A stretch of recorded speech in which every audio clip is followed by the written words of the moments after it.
안녕하세요. 스파크랩스의 스파크맨입니다. 안녕하세요. 순살 브리핑의 에디터 신입니다.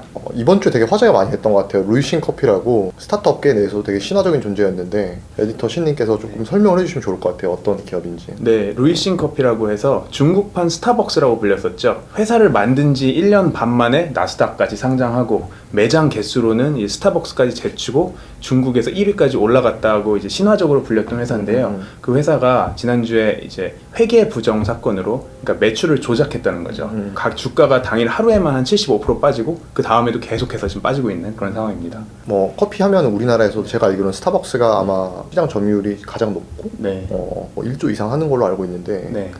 지금 이제 루이싱 같은 경우에는 매출이 뭐 어느 정도였나요? 지금? 사실 그래서 지금 매출액을 말하는 게 되게 약간 의미가 없는 게 2019년 2분기부터 4분기 매출이 모두 조작됐다라는 거를 이제 인정을 하면서 작년 매출은 다시 다 집계해야 된다고 이제 얘기해야 되는 상황이고요. 그래서 2018년 매출, 그러니까 상장하기 전에 집계했던 게 그때 매출이 한 1,500억, 1억 2천만 불 정도 했었으니까요. 네, 그 정도 매출인 상황이었고, 근데 그게 사실 회사가 생긴 지 1년 만에 있었던 매출이고요. 이제는 사실 믿을 수가 없어진 게 상장 이후에 이제 데이터를 다 조작을 했다고 하니 정확히 말하면 이제 그 2019년의 매출뿐만이 아니라 그 전에 매출도 신뢰도가 사실은 좀 떨어진 상황이고요. 물론 이제 나스닥에 상장을 할 때 어느 정도 검증은 했겠지만 상장 이후에도 계속해서 문제가 지속된 거를 생각을 해볼 때 이제 신뢰도가 굉장히 하락한 상황입니다. 굳이 이 시기에 이들이 이제 매출 부풀리기를 했던 이유가 있을까요?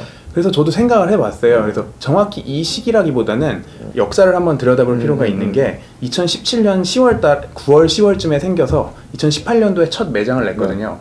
사실 굉장히 광폭 행보였어요. 시작부터 자본금 1,500억, 1,600억 정도를 넣고 시작을 한 회사고 그 정도로 이제 자금을 많이 땡겨서 우리는 빨리 키우겠다. 중국에서 커피 하면은 루이싱이 생각나게 하겠다라고 해서 점유율을 공격적으로 확장하고 있었고 무리하게 확장을 하다 보니 어느 정도 중간에 좀 탈이 난 게 아닌가. 그래서 2019년 2월부터 4월까지 조작을 했다고 시인을 했는데 잘 생각해보면 2019년 5월달쯤에 상장을 했거든요. 그러면은 상장 전까지 문제가 됐다고 하면 어쨌든 더 큰 문제가 되니까 제 생각에는 이건 그냥 저의 생각입니다. 일단은 상장 이유는 이제 다 거짓말이다 라고 그 시인을 한 상황이라고 생각하시면 될 것 같습니다. 사실 루이싱 커피라는 게 되게 화제가 됐던 게 그러니까 기본적으로 이제 뭐 스타벅스보다 더 저렴한 가격으로 더 좋은 서비스로 이제 커피를 하겠다였고 해왔던 것 같아요. 어느 정도는 큰 틀에 대해서는 이제 동의를 하는 반대예요. 사실 저도 루이싱 커피를 먹어보진 않아서 더 좋은 커피인가에 대해서는 저도 이제 평가를 하지는 못하겠어요. 근데 이거는 그냥 이제 후기들에 따르면 좋은 사람도 있고 안 좋은 사람도 있으니까요. 근데 싸게는 실제로 훨씬 더 싸게 한 20%에서 30% 스타벅스보다 싸게 공급은 했었고요. 근데 그걸 어떻게 가능하게 했느냐? 스타벅스는 결국에 제품과 공간을 결합시킨 이제 비즈니스인 거고. 이 루이싱이라는 곳은 제품과 서비스를 결합시킨 비즈니스라고 생각을 해요. 그래서 이제 공간에서 들어가는 비용을 좀 줄여서 이거를 뭐 배달 그 외에 뭐 다른 것들을 통해 가지고 더 싸게 이루겠다라고 선언까지는 한 상황인데 그 다음에 아직 뭐 이걸 실제로 이룩하기까지 한참 이제 남은 과정에서 이 문제가 터졌다고 보면 되는 거죠. 이번에 그 이 회계부정 사건을 밝혀낸 업체도 되게 유명하잖아요. 머디 워터스라고. 머디 워터스라는 회사에 대해서도 조금 알려줄 수 있을까요? 네. 그래서 사실 이 머디 워터스라고 하면은 엄청나게 유명하다고 하기에는 이게 되게 굉장히 니시한 포지션을 건드리고 있다고 보시면 될 것 같아요. 무슨 말이냐면 기존의 뭐 헤지 펀드들이 훨씬 커다란 전략으로 뭐 에코티롱, 뭐 주식을 산다, 채권을 판다, 아니면 파생 상품을 거래한다, 뭐 이런 식으로 어떤 특정 상황이 왔을 때 투자 상품을 거래를 한다, 이런 식으로 전략들을 활용을 하는데. 이 머디 워터스 같은 경우는 듀 딜리전스 투자라고 해서 이제 회사들이 실제로 자기가 말한 대로 잘 비즈니스를 영위를 하고 있나, 뭐 불법적인 행위는 없나, 이런 것들을 아예 탐사해서 캐내가지고 공매도를 전문으로 하는 회사거든요. 그래서 이번에 루이싱 같은 경우에도 실제로 매장에 찾아가서 10,000시간 정도를 비디오를 촬영을 해서 이제 매장에 사람들이 얼마나 들어가서 얼마나 많은 종이컵을 쓰고 종이 봉투를 얼마나 많이 쓰는지 이런 것들 다 녹화를 해서 영수증 전표까지 비교를 해보니까 아무리 생각해도 저 매출 발표되는 거는 말이 아닌 것 같다. 이제 이런 식으로 이제 탐사를 했고요. 그래서 1월 말에 실제로 그 뉴스가 나왔었어요. 그래서 저도 사실 그 뉴스 보면서 루이싱 이제 주가에 대해 되게 궁금해하고 있었거든요. 왜냐하면 이제 그때도 살짝 빠졌어요, 가격이. 이 뉴스 때문에. 근데 그러고 나서 바로 루이싱 측에서 이제 반박을 하면서 주가가 좀 안정되는 모습을 보였고요. 저도 그때 살까 말까 고민을 하다가 아무래도 꺼림칙해서 이제 안 들어갔었는데 그러고 나서 이제 2달 있다가 실제로 회사가 시인을 한 거죠. 내부 조사에 착수를 했었고 그 다음에. 아, 그러면 그 CEO는 모르고 있던 건가요? 이렇게 매출이 조작되고 있다는 거, 아니면 이게 조직적으로 이루어졌던 거예요? 근데 그 부분이 사실 굉장히 논란거리입니다. 그러니까 그래서 지금 이제 뉴스 나오는 거는 CEO 레벨부터 해서 그 다음에 경영진들이 매출을 조작했다라는 뉴스들을 계속 내보내는 건데 정확히 말하면은 이 체어맨, 회장이죠. 그다음에 CEO, 그 다음에 CEO, 이렇게 이 사람들이 탑3라고 보면 될 것 같은데 이 사람들이 다 같은 회사 출신이에요. 그러니까 지금 이 회사의 회장이 중국의 다른 그 차량 공유, 뭐 렌트카 차량 공유 이런 사업을 하는 회사의 회장이고 그 지금 CEO랑 CEO 다 그 회사에서 같이 일하다가 다 같이 또다시 새로운 회사를 창업을 한 거거든요.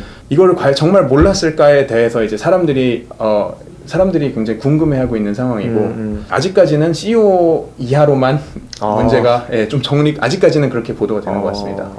어떻게 보면 이분들이 연쇄 창업을 하신 건데 이런 이제 중국의 이제 창업 문화나 이런 창업가들의 모럴 해저드가 계속적으로 이제 이슈가 될 것 같아요, 앞으로도.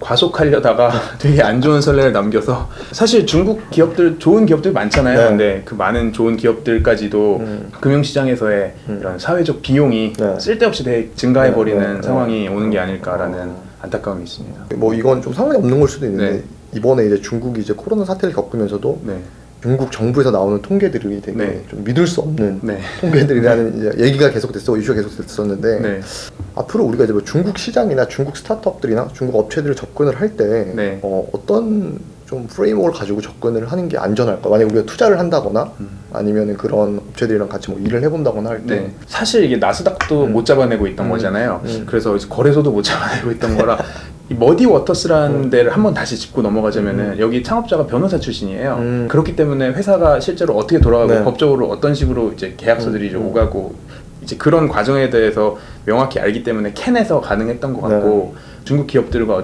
계속해서 이제 일을 하는 곳들은 비용을 좀 더 쓰더라도 팩트 체킹을 잘 하고 넘어가야 되지 않을까 생각합니다. 뭐 한 가지만 더 이제 썰을 풀자면은 이 머디 워터스라는 회사가 예전에 잡아냈던 회사, 벌목하는 회사가 하나 있었는데요. 사이노 포레스트리라고 미국에 사실 굉장히 유명한 또 투자자가 한 명 있어요. 치펀드 존 폴슨이라고 금융위기 때 모기지 하락에 베팅해서 그때 한 5조 막 이렇게 벌었던 존 폴슨이라는 사람이 있었는데 그 사람도 2011년, 12년 이때쯤에 이 중국 기업이 캐나다에 상장을 했던 이 회사에 투자했다가 머디 워터스가 이때 이 회사 사기다라고 쳐가지고 결국엔 이 존 폴슨도 돈을 날렸던 그런 내역이 있거든요. 그래서 이런 유명한 투자자들도 돈을 많이 날릴 수 있는 상황이기 때문에 쉽지는 않을 것 같습니다. 루이싱 커피가 뭐 이게 회사가 이제 망하는 구조인가요? 아니면 뭐 일단 당장 나스닥에서는 회계 부정 사건이니까 굉장히 큰 사건이라서 남아있긴 쉽지는 않을 것 같고요. 남아있으면 사실 전 좀 이상하다고 생각해요. 그리고 그러면 자금 조달을 어디선가 해야 되는데 이렇게 윤리적으로 문제가 된 상황에서 돈까지 엄청 듯이 깨지고 있는 회사가 과연 투자금을 모으기가 쉬울까라는 생각에 저는 좀 비관적으로 보고 있습니다. 지금 들어가시는 용감하신 분들이 있을 수도 있는데 저는 잘 모르겠습니다. 상장 폐지가 될 수도 있는 거죠, 이런 회계부정 사건 같은 경우. 저는 충분히 가능한 얘기라고 생각합니다.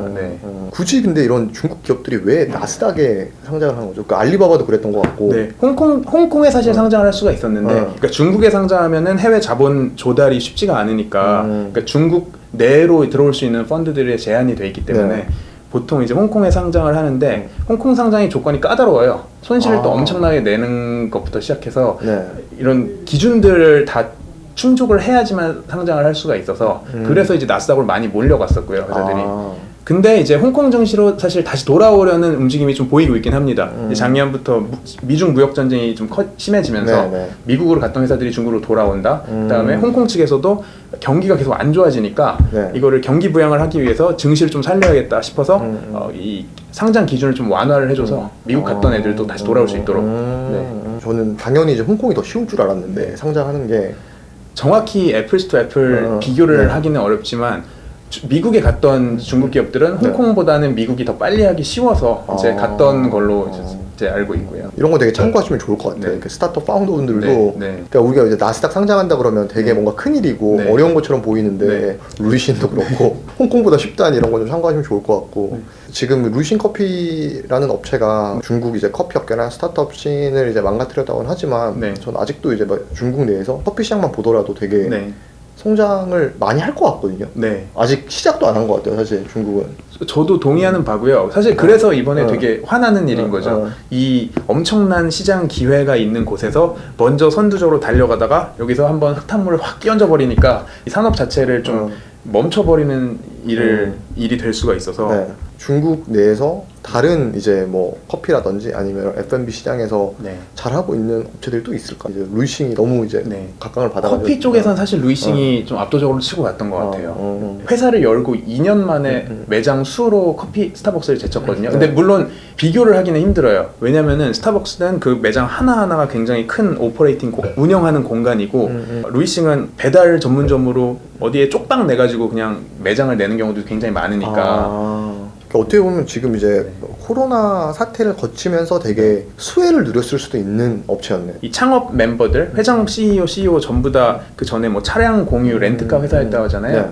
여기서 갖고 있었던 이제 핵심 기술들인 이제 IT 서비스 역량들 네. 이제 그런 거를 결합시켜서 이게 꼭 커피가 아니더라도 기존 전통 오프라인 비즈니스에서 네. 이런 IT 서비스를 얹은 비즈니스들을 계속해서 혁신을 할 수 있었던 상황일 것 같은데요. 네. 중간에 목표를 좀 너무 과도하게 잡아버린 게 아닌가라는 생각이 듭니다. 제가 이제 스타트업들을 만나면서도 그렇고 저도 네. 이제 스타트업에 있으면서 그렇고 또 저희는 이렇게 비전 셀링을 되게 많이 하잖아요. 그쵸, 되게 그쵸. 이렇게 사실은 스타트업들이 가장 잘하는 게 그런 것 같아요. 그쵸. 뭔가요? 되게 원대한 비전을 이제 셀링하고 네. 그걸로 이제 투자자들을 모으는데 네. 전통 금융권에서 보셨을 때 네. 일각의 이제 행위들이 네. 어느 정도 이제 버블을 가지고 오지 않았는데 지금 왜냐면 제 생각에 네. 과거 10년 네. 동안 네. 스타트업 씬이 굉장히 핫해졌고 네. 엄청나게 많은 자금이 들어왔는데 네. 손실이 나는 거는 당연한 거고 네. 네. 그로스였잖아요. 네, 어떻게 네. 보세요? 앞으로도 이런 트렌드가 계속 될 것 같으세요? 아니면은 지금 이제 되게 좋은 질문을 해주셨고 저도 똑같은 질문을 계속해서 이제 매일 하고 있는 네. 상황에서 사실 이 버블이다 아니다라는 거는 굉장히 이제 사후적으로 판단을 하게 네. 되는 문제인 것 같아요. 그래서 잘 나갈 때는 이게 버블이 아니고 이 안에 들어가 있으니까 네, 다들 네, 네. 터지고 나면 다들 그거 봐라 못한 거 아니냐 이거 사기였다 뭐 이런 얘기 하잖아요. 뭐 의지 있는 사람들이 계속해서 잘 끌고 나가서 이렇게 성장을 시키면은 네. 이제 그거는 이제 아무리 뭐 높은 가치를 평가를 받더라도 이건 정말로 좋은 기업이 되는 거고 네. 거기에 이제 편승해서 되게 운 좋게 어떻게 들어가 있던 근데 사실 이것조차도 좀 그 논란의 여지가 있는 사실 발언이긴 한 것 같아요. 왜냐하면은 사업 초기부터 모두가 이 확실한 비전과 비즈니스 모델을 갖고 시작하는 게 아니라 다들 시작해서 맞춰가는 과정이잖아요. 근데 네. 그 시간을 지난 10년 동안은 이제 전 세계 자본들이 되게 많이 줬던 것 같아요. 근데 앞으로는 그 시간을 더 조금 주지 않을까라는 게 저도 이제 창업자의 입장에서 좀 굉장히 안타깝고 네. 좀 아쉬운 상황이긴 네, 합니다. 네. 네. 큰 비전을 그렸으면 네. 되게 저변을 잘 닫고 확대를 네. 해야 될 텐데 네. 네, 예를 들면 1년 안에 턴어라운드 시켜라 이러면은 그쵸. 그래서 처음부터 예를 들어서 또 수익 모델을 명확히 갖고 네. 시작을 해라 하면은 시작하기에는 사실 좀 힘들어지는 게 아닌가. 이 모험 자본이라는 네. 것들이 어느 정도 과거 10년 동안 그 세상에 잘 풀려왔었는데 네. 그게 좀 줄어들어서 예, 그런 게 아닌가 생각합니다. 루이싱 커피 사태를 통해 가지고 저희가 또 좀 배울 수 있는 점, 네. 테이크어웨이 해야 될 거 에디터 신님께서 뭐 네. 한마디로 좀 정리를 해주시면은 네. 저는 되게 본질적인 고민들을 하게 되는 것 같아요.